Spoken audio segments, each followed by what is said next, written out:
Well, friends, it's really nice to be here with everybody. I've said to a couple of people that this is the, I think, second to last meeting in this quarterly meeting that I have not been to. So now I just need to get to Greenwich, and I'll have been to all of the meetings. So I need to catch up with you all later to figure out when I can come and visit. I would love to do that. So I would welcome I know we just spent a long time in worship. I would welcome just another minute or so of just sort of grounding, worshipful space for me to recenter and be in this room with you. Thank you, friends. It's so good to be here all together. We were talking a little bit about history and families that go way back. I'll just share a little bit about me, that I actually grew up Episcopalian and became Quaker in the 90s and became a member in 99 on March 21st. And I know the date because I was in labor. And even though there is no such thing officially as, what's it called when you're born Quaker? Birthright. Birthright, as being a birthright friend. I really loved the idea of my first child, like being Quaker from the start. And my meeting was in business meeting and knew that I was in labor. And they read us into meeting and said, okay, Christie can start pushing now. So that's when I became Quaker officially. My mother I share a household with my mother. My husband and I and our two kids, who are now 20 and 23 and like semi out of the house, we share a home, and my mom is ordained clergy in the Episcopal Church. And we have dinner together almost every night. We sit down and eat dinner together, and a lot of what we talk about is what's happening in the Quaker world and what's happening in the Episcopalian world. And that kind of interaction of our faiths is really generative for us, and I think it makes both of us sort of see things from some different kinds of perspectives and strengths. So the headline of my visit today is Philadelphia Yearly Meeting and Salem Quarterly Meeting. And the way that our Quakerism works with monthly and quarterly and yearly meetings are all so interactive and important to each other. And I know a fair bit about Philadelphia Yearly Meeting. I don't know very much about Salem Quarterly Meeting at all, except for what I've just heard from you and maybe some things over the years. So I want to just start with just like, tell me some things about Salem Quarterly Meeting. Specifically, what about your quarterly meeting is important? Well, recently we each got a sapling from the Salem Oak. So that was a big event for us. And I think the New Jersey Forestry Department of Environmental Protection might still have saplings for whoever wanted one. But I think it was very symbolic of the treaty between the John Fenwick and I don't remember the Lenni Lenape chief, but I think that's something unique to Salem Quarter is their relationship with the Lenni Lenape in southern Jersey. And the Salem Oak is fallen, it passed probably about 3 years ago. So it actually made national news. It was on national, television, and but they took the acorns from the oak and planted them. And maybe later on, if you want to go see the Salem Oak's offspring, you can. And I think a number of us have also. We wanted to do it around Earth Day. We thought that would have been fitting, but we did it relatively close. I had heard a lot about that. There were 50 plus saplings distributed, and not just in New Jersey, but in other meetings in Pennsylvania and Delaware, at least for sure. It's a beautiful story. And you know about Haddonfield meeting and the swastikas that were painted there, and that so they on their trees as graffiti. And so the Sunday after that happened, they planted this Salem oak peace tree that was just such a healing, multi-generational, like reorienting kind of thing. So how beautiful that all worked together and that our community worked together like that.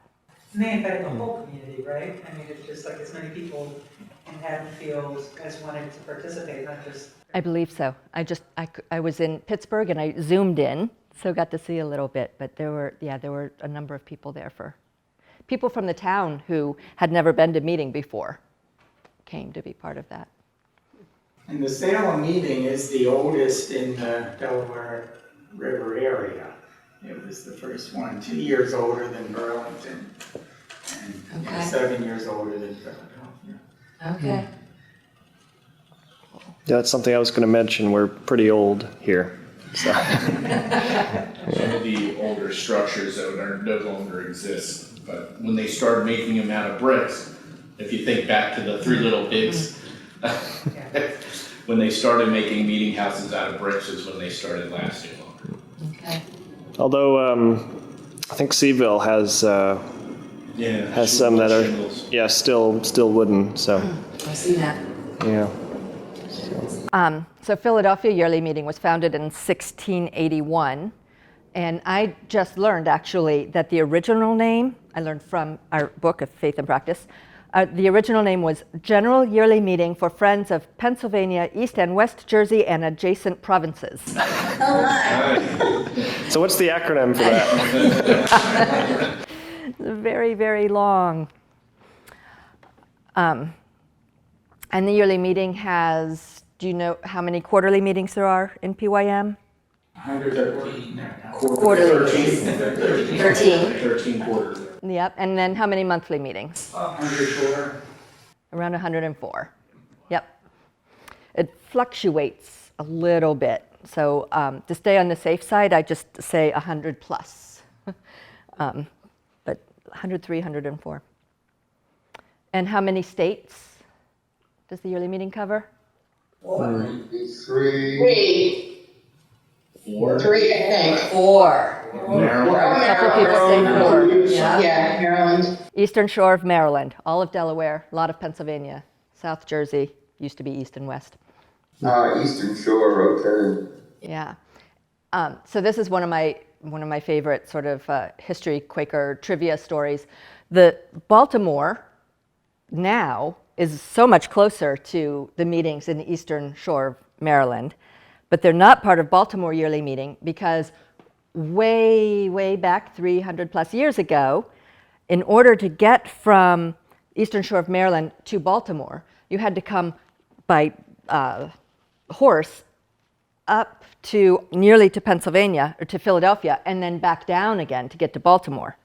So that was ridiculous. Why would you go to Baltimore Yearly Meeting when you can just go straight up to Philadelphia? So because of the way that roadways and waterways worked hundreds of years ago, Eastern Shore of Maryland gets to be part of Philadelphia Yearly Meeting. And I see you nodding. Do you know more about that? Any more details of that story than I know? Well, Third Haven there used to be someone from Third Haven involved with Young Friends when I was involved with Young Friends, so that's how we all figured it out. Okay. And I think we did a gathering down there. With the Young Friends gathering? And I think that it turned out to be a very critical part of the Underground Railroad, that people from Salem Quarter and the Eastern Shore were able to connect via Philadelphia Yearly Meeting or whatever its name was in those years, so that there was quiet coordination going on. Okay. That's another thing. We have some meetings with Underground Railroad ties, like this meeting, Revolutionary War era ties, and stuff like that. So, yeah. Yeah, particularly Greenwich.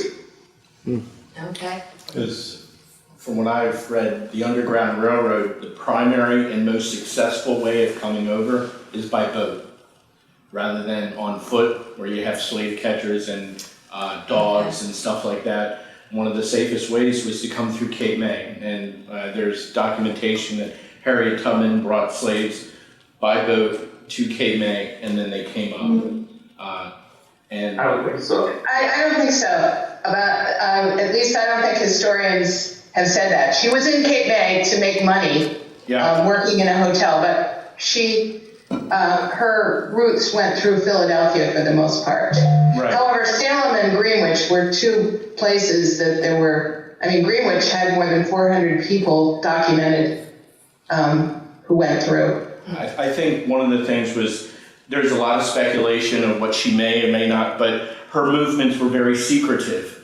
They're not, so it wasn't something that was going to be accurately recorded as much. So what she was in Cape May, and the fact that what she did, what her primary occupation was. That's why I think they speculate that slaves came up through Cape May County. I think that whole southern shore was really active. Oh, no question about it. Yeah. But there were also a lot of slave owners, Quaker slave owners in South Jersey. And there was, No, I not forget by what then. her name is, but there's a historian, she died several years ago, who came and spoke at Quarterly Meeting and spoke about all the Quakers who were slave owners in this area. But not after 1776. You basically were thrown out of meeting if you, Not necessarily. Well, yeah, I guess I only know about our area. And that's when the yearly meeting minuted that it was not acceptable for Friends to own slaves anymore, 1776. So I'm really glad that you brought that up, Robert.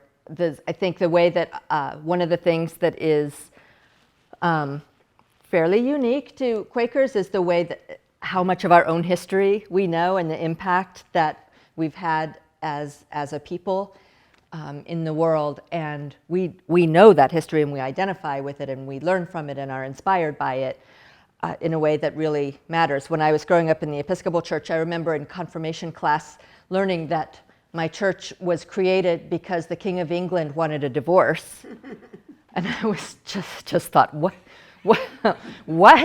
That's why my religion was started? That may have been a part where I started thinking, I wonder what other religion might work for me. That's a good religion. It is a very important and good religion, yes. But the way that our history is representative of our experience of God and of our faith, and the way that we know our history and we rely on it for inspiration in moving forward and for knowing God is an important part of Quakerism. And to do that well, we need to know all of it, even the parts that we're really not as proud of, or that we've not that we've hidden from ourselves for a while. And we're getting better. We're getting better at that. And I think it was really important that you named that and brought that into the room as part of what we're talking about when we're talking about our own history as well. Let me move us along a little bit right from here. There's two things that I want to share about language that I use when I'm speaking. One is about language for God. I think in our faith, there are lots of different names that people use and that mean a lot to people. And there are some names that really are names for the divine that do not work for some friends. And the path that they took to end up here means that some words mean things to them, some names for God mean things to them that are not what their experience of being in divine relationship is about. So one of the things that sometimes that means that we do is we back off from using any religious kind of language at all. And we don't use the word God because it could be really painful for other people when they hear that. So I want to acknowledge that that is the case, and note that when we back off of language that is powerful for us, then what we're saying becomes less powerful. So I want to invite friends in the room to use the language that is really powerful for you, so that when you're speaking, what you're sharing, that the rest of us can feel that power and that meaning and where it's coming from in you. It might be language that is less meaningful for others or anti-meaningful for others. And if that's the case, then when you are receiving that language and hearing it, I'll invite you to translate and see what you can understand of what is the meaning under those words. You may know the story. This group knows a lot of the old stories clearly. About when a native person had come to meeting for worship in a meeting house, and someone asked him afterwards, "What did you think?" And he said that, I'm not going to remember the words exactly, but that he really respected and felt where the words were coming from. So even when they weren't words that he knew, by not knowing the language strongly, he knew where the words were coming from.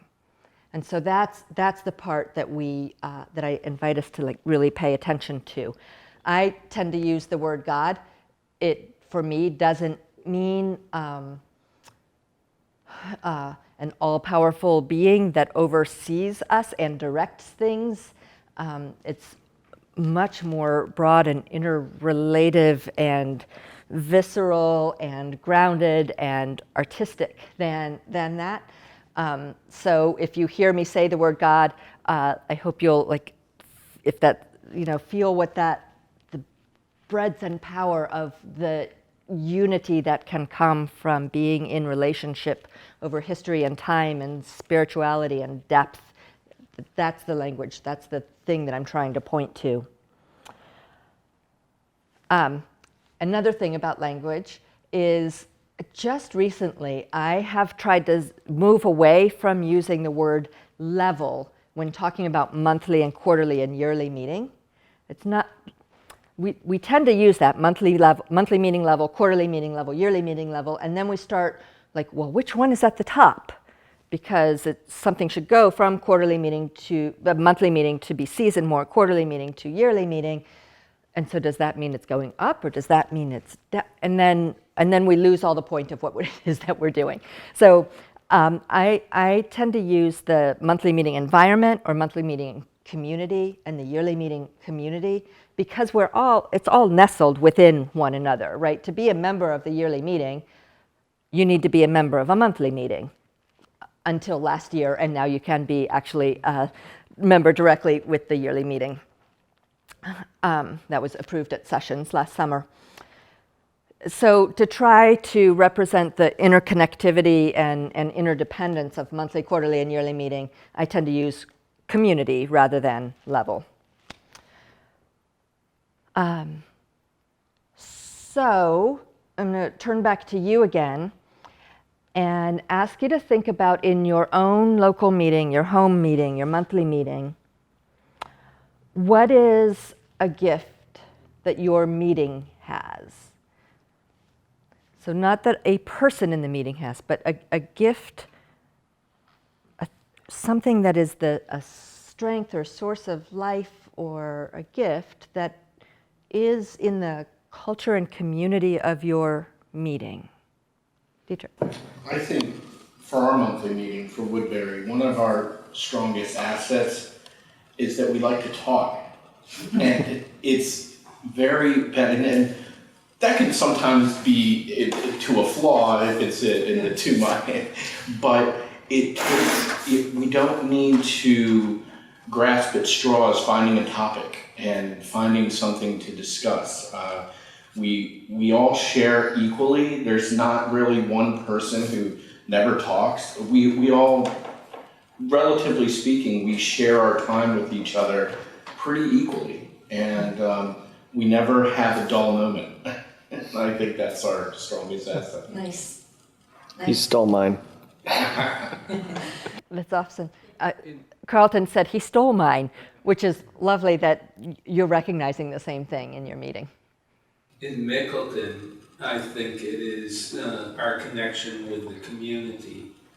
And that's not the community as you were speaking about it, but the larger community that we're associated with through our through the Little Red Schoolhouse, which puts on yard sales. The building's owned by us, but is run by members of the township. Several years ago, before the school got so large, the fourth graders would come over to Mickelton and walk up from the school to the Mickelton meeting and have public school, have meeting for worship in our meeting house, and would do grave rubbings and learn about the history of Quakerism as it pertained to East Greenwich, and would have a Quaker wedding where we picked two fourth graders, a boy and a girl, would volunteer, not knowing what they're volunteering for, and then they'd get married, supposedly. And then they'd ask, how do we get divorced? So the connection with the larger community is a real strength, and I think also our Peace and Social Concerns committee is very active in various functions. Okay, thanks. I could add something to Mickelton that is especially important to me, is I have a small child, and they have been very welcoming to him and always creative in finding ways to give him an experience there where he's learning, able to connect, feel at home. The number of children in our meeting has fluctuated, certainly, over the past years. Different ways, different reasons. A large number of the children, what used to be the children, are young adults now and going to college next year or very soon. But I'm in the camp with a very young person, and I see a lot of opportunity. I'm in touch with Melinda Winter Bradley often, and would love to forge more relationship with just the children's presence, the young children's presence in meetings throughout our quarter and our meeting, but always interested in the conversation that brings more light, more opportunity. You know, I think I like to look on the bright side of the pandemic. It's having brought more opportunity for new ways of connecting, new ways of inviting through Zoom, other ways, media outreach, us being able to see each other differently, having all in our community, both Mickelton and surrounding, and our quarter, just to see things differently, how they can be done better. But that kind of conversation, there's space for it in our meeting, and it comes about often. I think something about the Woodbury monthly meeting that held a lot of relevance for me is longevity. It's kind of like a tether to something that has lasted and endured, to come and worship in a place where people have worshiped for 300 years. To know that it's lasted that long, it didn't just pop up and then blow away in the first storm. So it's like a port. I can speak for a Woodstown meeting. We're very, very involved with the community. The local Quaker retirement home, which used to host meetings in their conference room or in their auditorium and so forth, they no longer do that. And so we've stepped into the breach, and we have hosted a lot of local regional community meetings, genealogical society, historical societies, and so forth. We also have a very vibrant music program where we bring in local and regional artists to perform. We call it Music and Friends, and it's often monthly. We just had a very nice outdoor concert underneath the trees in the backyard, which was very popular, very well attended. So we take contributions for that, and the contributions go towards our mine detector program. We have been buying mine detectors, which are actually surveying equipment from a company in Virginia. Their deal is that if we buy a mine detector, they don't, and donate it to the United Nations Mine Action Group, they match that. So I think we're into the 150th mine detector in that program that we're doing. We get contributions from all over the world, including the European meeting. We get contributions again, Salem Quarter, so forth. Just a random check will show up, and we'll buy a mine detector. So we're very aware of that, very conscious of what's going on with where mines are being placed, where they're being cleared, and it's a big mission of ours that we do. Thank you. I do have a complaint about Woodbury. So you know what? I would love to hear it, but I'm going to ask that you share it another time so we can keep moving on. Well, they wouldn't make us become a meeting. You're going to just throw it in there anyways, huh? So, good. We can have that conversation a little bit later, I would hope. How about a couple of things about how about this? What is something that, if you are from a larger meeting, something that you have that's meaningful that maybe a smaller meeting doesn't have? And if you're from a smaller meeting, what kind of gift or capability or experience do you have that's not really there often for a larger meeting? Well, I can just say from a smaller meetings perspective, obviously we want more people to come, but as we've gotten a few more attenders, and I hope they don't feel bad about this, but as you get more people, each person obviously gets a little bit less time to talk.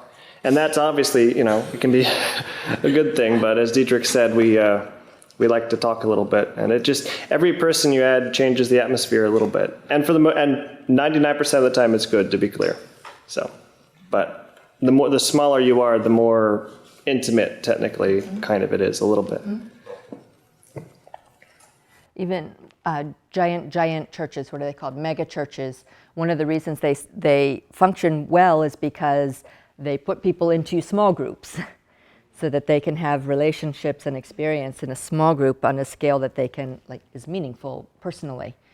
I see your hand. 1 second, I'm going to ask. I'm afraid I've missed people over here. Lisa, did you have your hand raised? And then yes, I was just going to say that one of the assets at Greenwich is that our meetings are located in such a rural area that we're really deeply steeped in the natural world. In fact, we have an eagle's nest above Lower Meetinghouse with chicks in it that are getting ready to fledge. A storm last summer felled the eagle's nest, and we thought it was all over, but they rebuilt in a sycamore right next to the other tree, and they have a new brood of chicks, and we partner with them. We have to delay a lot of our maintenance until the eagles are out on the river, so our clerk of buildings and grounds is very sensitive to their movements and till when the time is right. So we're very, very aware of them at all times. And that's something very special. It's beautiful. Thank you. And yes. I just speak to a larger meeting that I don't belong to now, that I attended in Virginia for quite a while, and I still do by Zoom before I go to my meeting here. So they have a Quaker high school in the area, and they have also two meetings. One meets at 8:30, and one meets at 11, and in between they have a communications, which is like a discussion group, but sometimes they have programs, it's different. But the interesting thing to me there was what they call Quaker Eights. And you can't have that with such a small group. And I belong to the, what do they call it, Friendly Feet. And we used to hike a couple times a month. And I belong to a group where we met for soup and bread once a month. And we bought the whole group agreed to get a series of Pendle Hill pamphlets. And we would read one, and then we'd come and we'd have dinner together, and then we'd sit in a circle with our cups of tea or whatever, and discuss it. And I learned more about Quakerism in that than I ever did in anything else. It was just really an in-depth study of a Pendle Hill pamphlet led us to talk about personal discoveries. And it was, I got to know the people in that group. I'm still very friendly with the people in that group. I like Quaker Eights. They had a Friendly Fingers, which did needlework, and they had a whole lot of things like that. But that's the one thing I miss around here because our meetings are so small. We really are all pretty small meetings. None of us are mega-sized And congregations. there aren't a lot of mega meetings in a yearly meeting. Mine has pre-pandemic 70 people in a morning on Sunday. Sounds mega to us. Yeah. But that, like, so there are meetings that are larger like that, but it's not the norm. It isn't the norm. I'd like to speak a moment about the benefits or realities of being in a small meeting. When I first came to Quakerism, one of the things I had struggled with my whole life was about the world being a bad place. And why are there bad people in the world, you know? And so when I came to Quaker meeting and I finally had a name for what I was, I don't believe in the term convinced because I think most Quakers who come to Quakerism were Quakers, they just didn't know it. So I like to use that term. I found a name from what I am. And when I got into Woodbury, I realized one of my biggest aha moments in life was to learn how much one person can do. So I stopped focusing on the fact that, oh my gosh, there's so many horrible things, horrible people in the world, and how are the Quakers going to do anything because they were such a minority? And I started realizing how much one person or one small group can do in the world, how much real impact that we can have.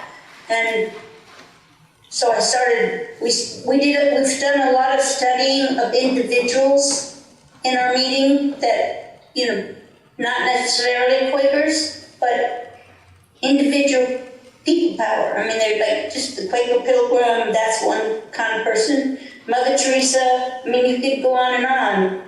Mahatma Gandhi, people who, they are one person, they've had immense power in their life and created huge waves. And then there are the quiet ones, the ones that aren't famous.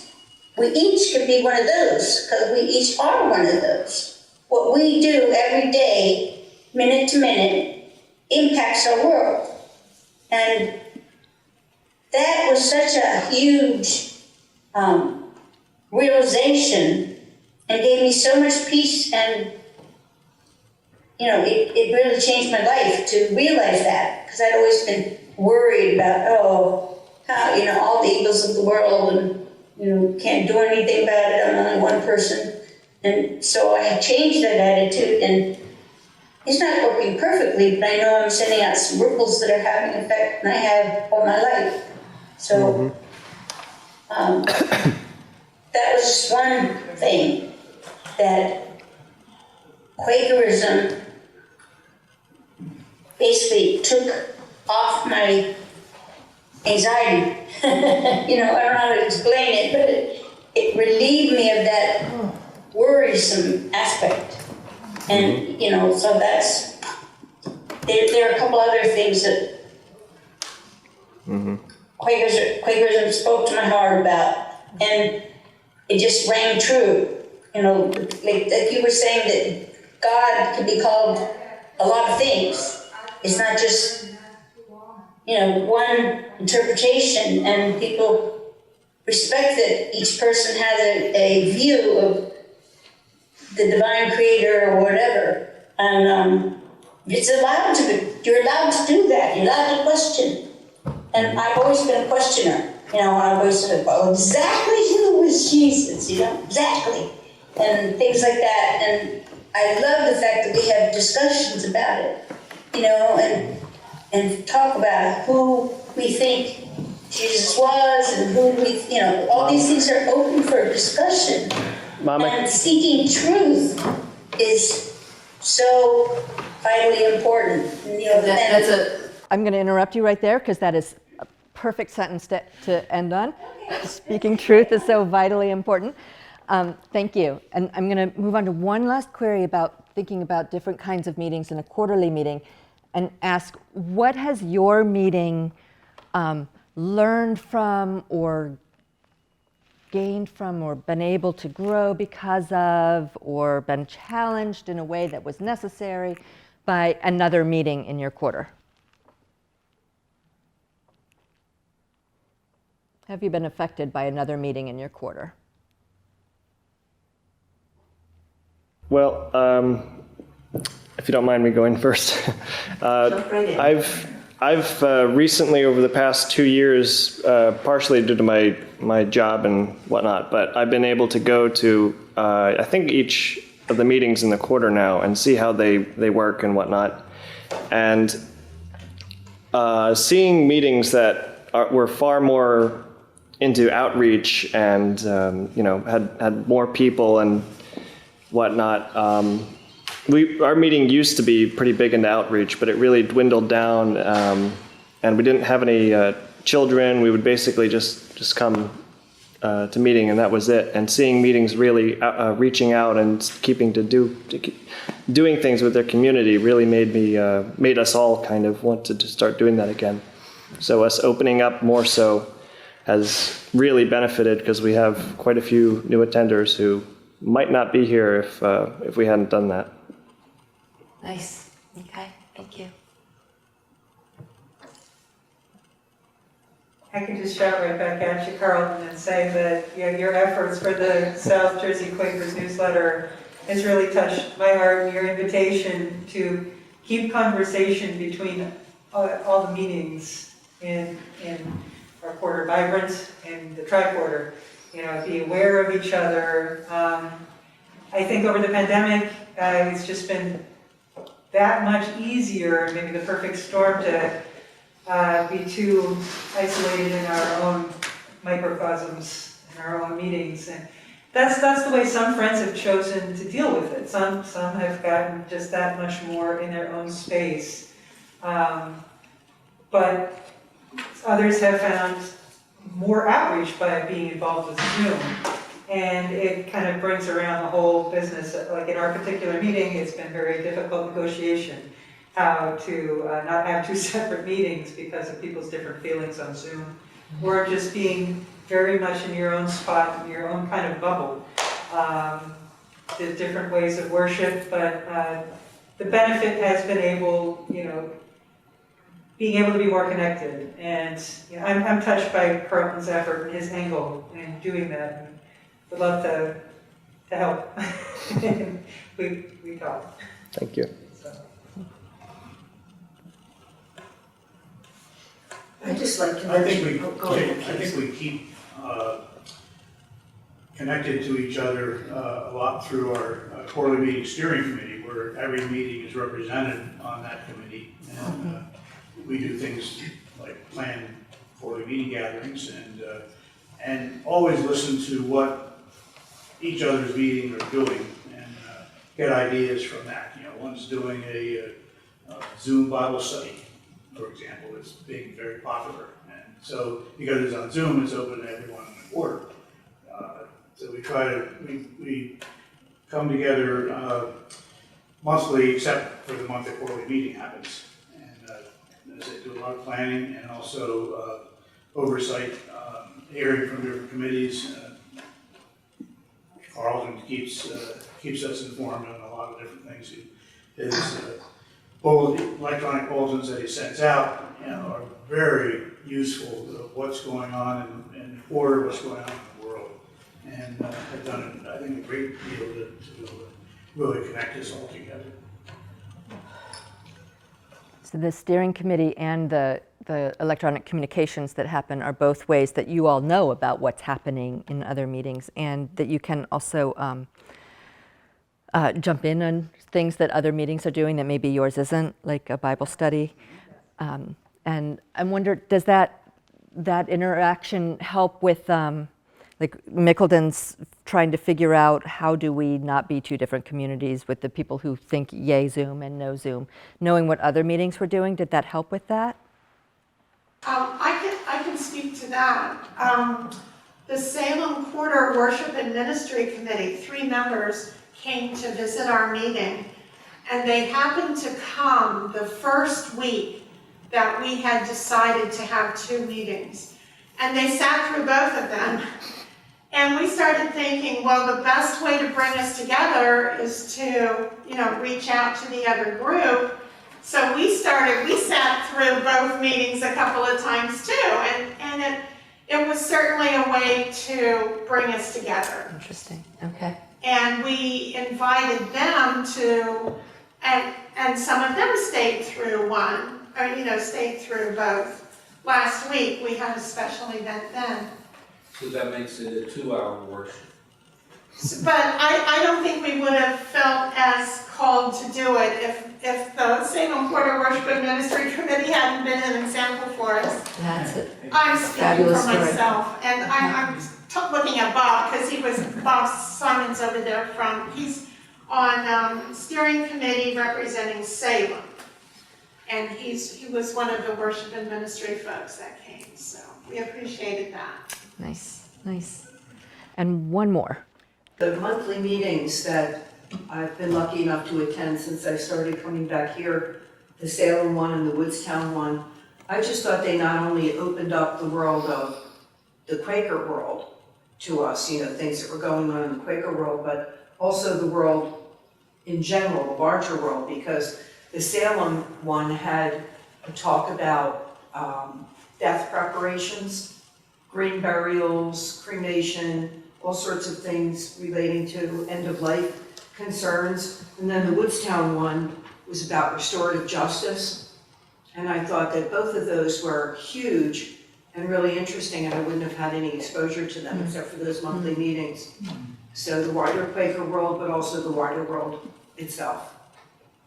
Those monthly meetings. All right, thank you. I just wanted to share one of the most powerful activities Cindy? as a tricorder. Cindy, Yes. I'm going to ask you to just like end with the headline tricorder. Powerful, meaningful. Right? And I know that you're a major person who has made that happen. And I'm sorry to cut you off, but I also want to keep us moving forward. That's okay. Thank you. So the yearly meeting is all the things that you just described times 13, right? Because that's happening in 12 other quarterly meetings as well. Some maybe are less facile at doing it than this quarterly meeting sounds like it is. There are a couple that don't have clerks, for example, and even so, they still come together when they can, and then that expands their experience of Quakerism, of community, of peace and social justice, of worship, of being Quaker, of God. And then the yearly meeting, like, does that again by those 13 quarterly meetings happening with that, and the 104 meetings, and then the yearly meeting, trying to find ways to hold it all and bring it all together. And so my favorite couple of sentences in Faith and Practice is about this exactly. I feel like this is like a definition of the yearly meeting, and it's just hidden under the section called Involvement in Philadelphia Yearly Meeting. It says, Philadelphia Yearly Meeting is an extended network of friends. This community exists to hold and amplify, deepen, and nurture the experience of spirit. And everyone's talent and involvement helps make that happen. And like, that's what we are. It's the community of friends and meetings and ministry that is sort of defined by geography and by road and waterways from 300 years ago. And in the yearly meeting community, we try to set up specific tools and supports to enable us to do that. Because once you get to there being 100 meetings and 10,000 people, it's hard to make all of that happen. So we need some like real tools to make that happen. And I'm sure some of these you're completely familiar with, and some of them maybe not so much. Thread gatherings. So we've identified 5 threads, which are the thing that threads through all of our meetings. What are the things that are meaningful in every meeting? And so they've been named by our Quaker Life Council as worship and care is primary in every monthly meeting. There's also religious education and formation, which I've heard referred to so many times already today. Peace and social justice, also referred to over and over. Outreach and communications, you've said that over and over. And then the one that maybe hasn't been said as much here is governance and stewardship of all of our resources, time, talent, money, all of it. And so how we have a pretty specific way of governance. And so helping people being able to support one another in doing that well is another one of those threads. And so thread gatherings are where we have the opportunity to structurally to come together, hear from someone who's really knows a lot about it, and maybe multiple someones. It's different when it's all on Zoom. And then also learn from one another in smaller groups so that we can do all the things that you just described. The news and events online, if you go to PYM.org, there's a whole page that is just news stories. And every week there are more news stories, and we try to have news stories specifically about what's happening in monthly meetings on a very regular basis because of what we gain from all of this just another way of knowing all the things that you have just already said. So 2 plugs there. One is go check it out and read it because there's some good stuff there, pym.org, and you scroll down and you can see the news right there and click on it to see more. Also, when there's something fascinating happening in your meeting or something that you're struggling with or something you've figured out or whatever, write about it. Write a story about it and submit it. You go to pym.org, there's a button that says share your story, and you can put it there, and then we might do a little bit of editing, and then we'll put it up and share it out.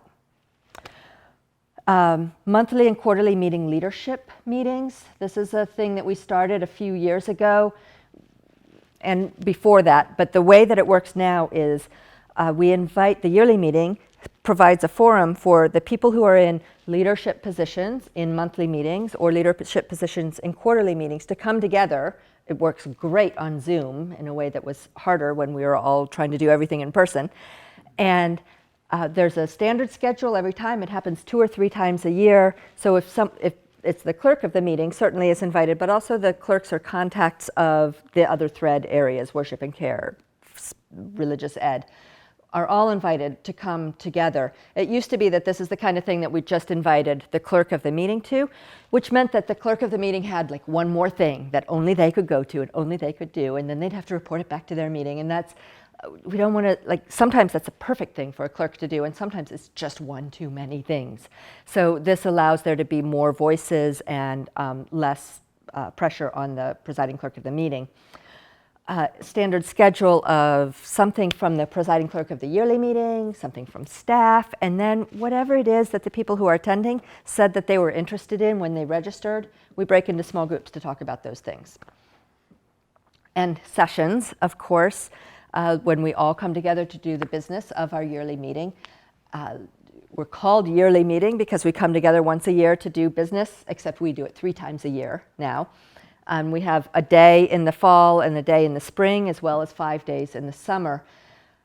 Those of you who have been around for a while and are like Quaker governance geeks know all about interim meeting and representative meeting before that, where someone would come from your meeting to do the business of the yearly meeting in between annual sessions.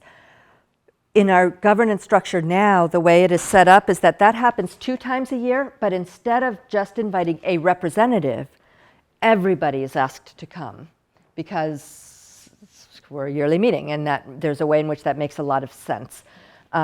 When there was interim meeting, there's a lot of strength in that, but it also meant that it relied on one person to feed everything back to every other monthly meeting. And so this is a way to say, we are one community, everybody please come and join in.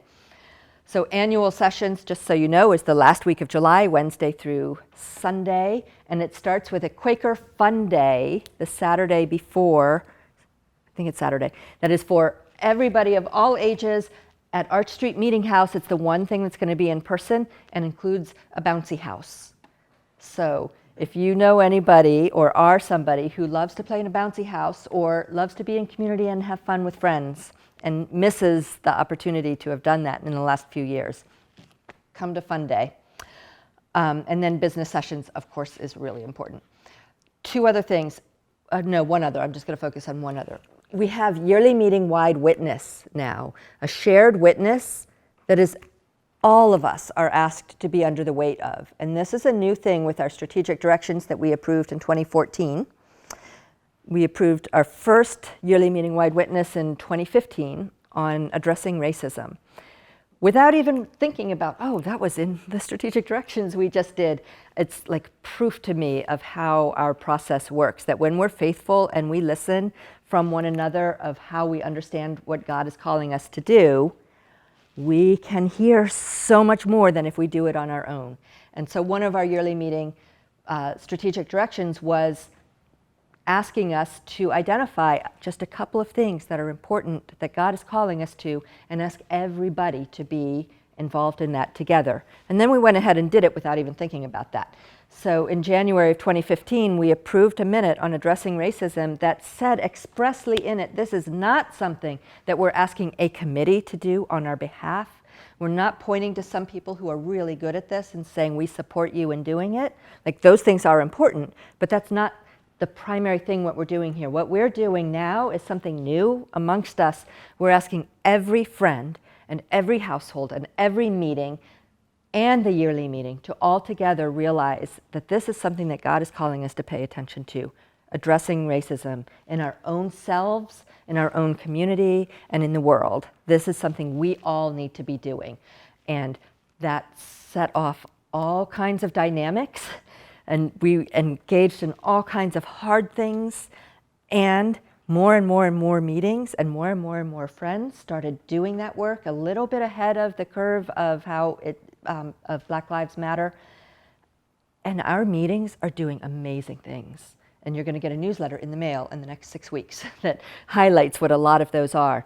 But that's another way of why it's important to be in our monthly meetings and our quarterly meetings and our yearly meeting, and that all of that matters. What one monthly meeting is doing around addressing racism is different from another, and what we can learn, but also when our whole community is saying, God is calling us to this work, and not a few people, but you, each one of us who's sitting here right now. How are we doing this work? That's a thing that a yearly meeting can do when it's made up of individuals and monthly meetings. Our other one that we just approved last summer is addressing climate change. So I'm going to just tell two stories and wrap it up. Two stories from my own experience, and I'll just ask you to think about and maybe share another time or over coffee or with a friend from meeting or something if you notice any of these kinds of stories from yourself. One is, I worked at Friends General Conference before working for the yearly meeting, and in 2003 or 4, I was at Friends General Conference, is the community of yearly meetings across North America, and does a lot of work to support friends all across the country and United States and Canada together. And their governance board is called Central Committee, and it's made up of representatives from all the yearly meetings. And at Central Committee, I was in their business meeting. It was only the first or second I'd ever gone to. It's a place where I really learned what clerking is about, because boy, they're good at clerking.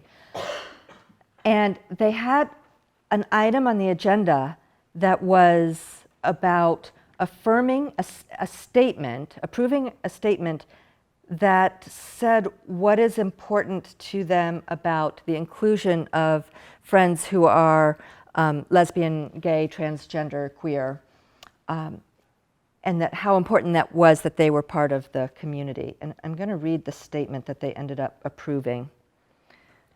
It's just this one paragraph of it. Our experience has been that the spiritual gifts are not distributed with regard to sexual orientation or gender identity.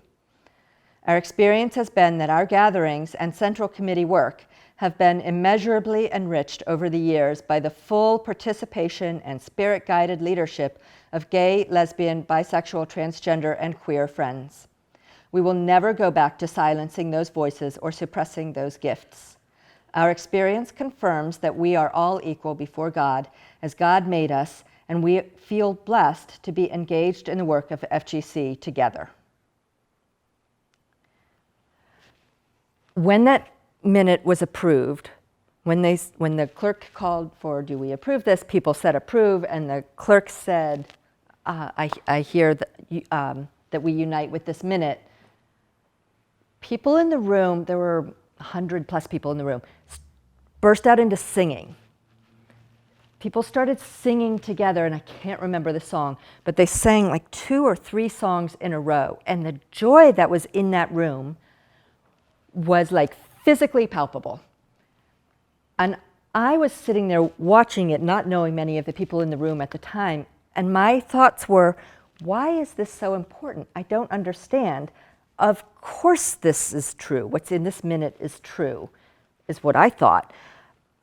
Not understanding the experience of people in the room who had not had that affirmed for them for so much of their life, and to have it so explicitly approved and affirmed and called out and named meant so much to them. And so my learning from my confusion there and seeing that was that I come into business meeting knowing a whole lot and not knowing a whole lot. And the way that we have business meeting that asks for everyone in the room to pull away the stuff that is, really personal and specific about them to the point where their personal experience of how God acts in the world is there, and bring that into the room for everybody to share, means that we can all know so much more of what is beyond us, what we take for granted or don't know anything about. That's what our business process can do. And that's one story of where I learned that. And another was in a meeting with children. It was mostly children and people who are involved in religious education, and children from across the yearly meeting, in a program that was all day that was called Spiritual Spies, where we spent the day paying attention to where we noticed God by what we could see and what we could hear and what we could feel, and sharing that with one another. And they were doing that in small groups all over the place. And we came back together for the Spies debrief, which was, turns out, meeting for worship. Because when you come to meeting for worship and you share how you experience God moving in the world and what you've noticed, that's the same thing that they were doing in this Spiritual Spies debrief.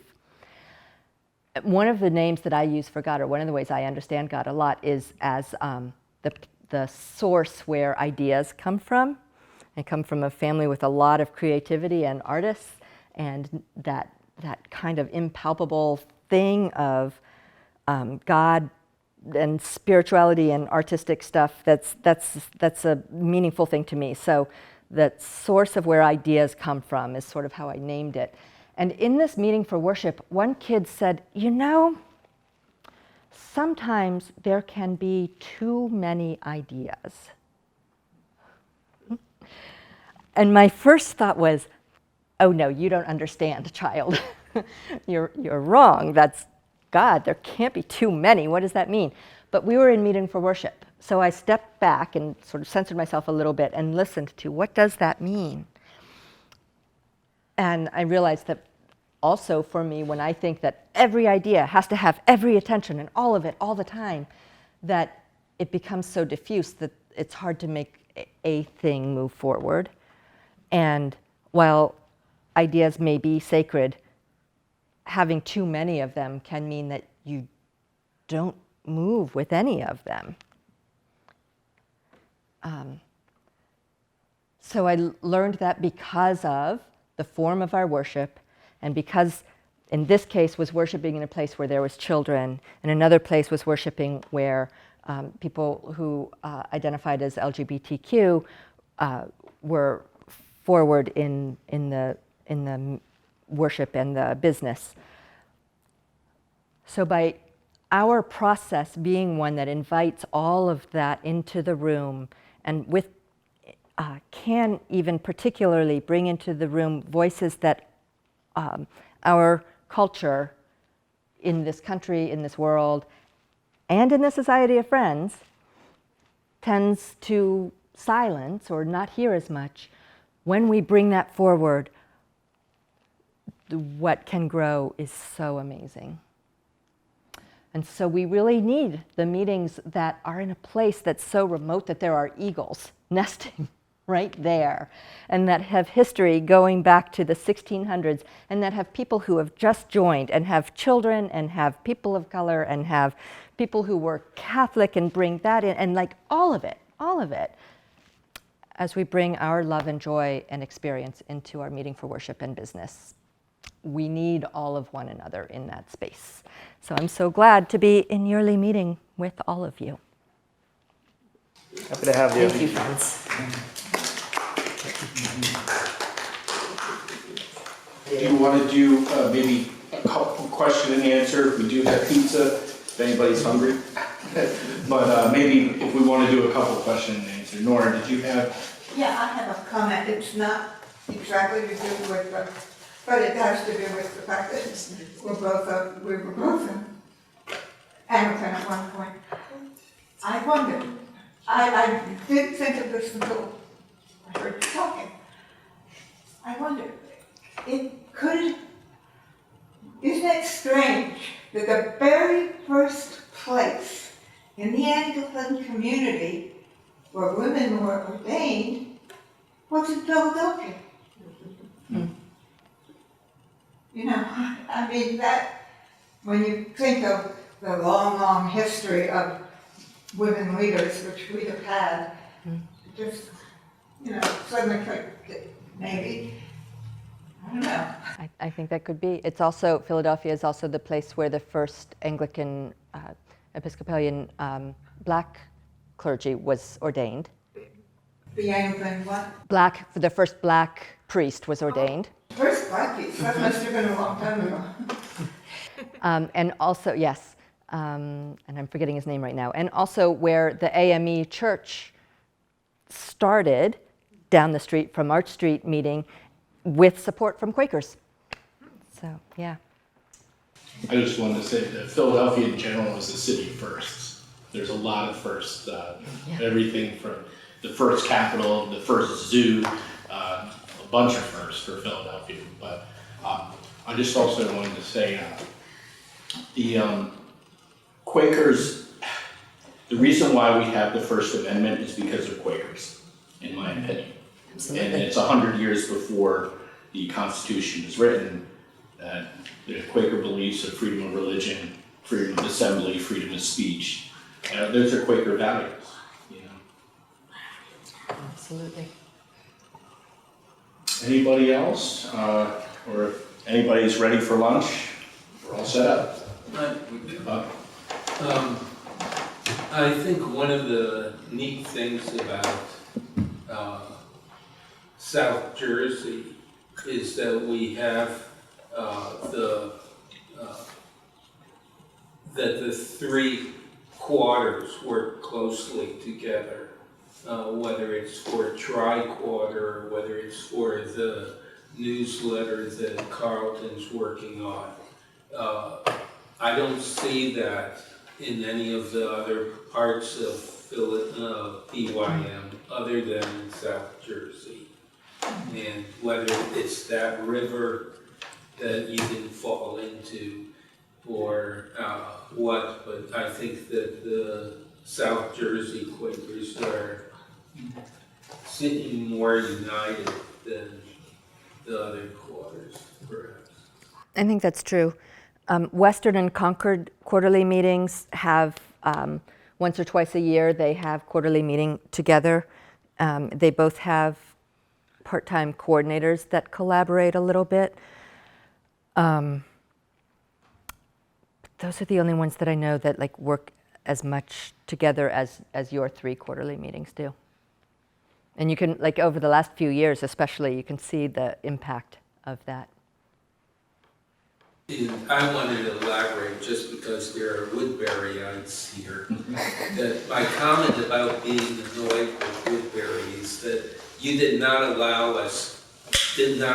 Mickleton to become a meeting of its own until around 1960s. Not 1960s, but until the 1960s, we had been around since 1799. When our new meeting house was built, was built in 1799. Till the 1960s, you kept us as a preparatory meeting. And we were not intelligent enough in Mickleton to be our own meeting. I think it's a testament, though, that we can grow, even though that we've had differences. I'm just saying people, I don't think anybody in the room, but if you're talking about people 100 years ago, it's a testament to Quakerism that you can resolve differences in a congenial way. So. Yes. So I have newly minted pamphlets about Philadelphia Yearly Meeting that are like brightly colored. That I will leave here, that you're welcome to pick up. I'll just say that, hit the highlights of it. The Philadelphia Yearly Meeting connects Quakers and meetings, supports everyday Quaker faith, and engages in shared ministry. Every friend, every meeting in your region is our extended family, and you are the connection that makes PYM. And that gets elaborated in here, and you are welcome to take one. Very nice. And friends, thank you so much. This has been really fun. Great, thanks, Christie, thank you for coming. Thank you.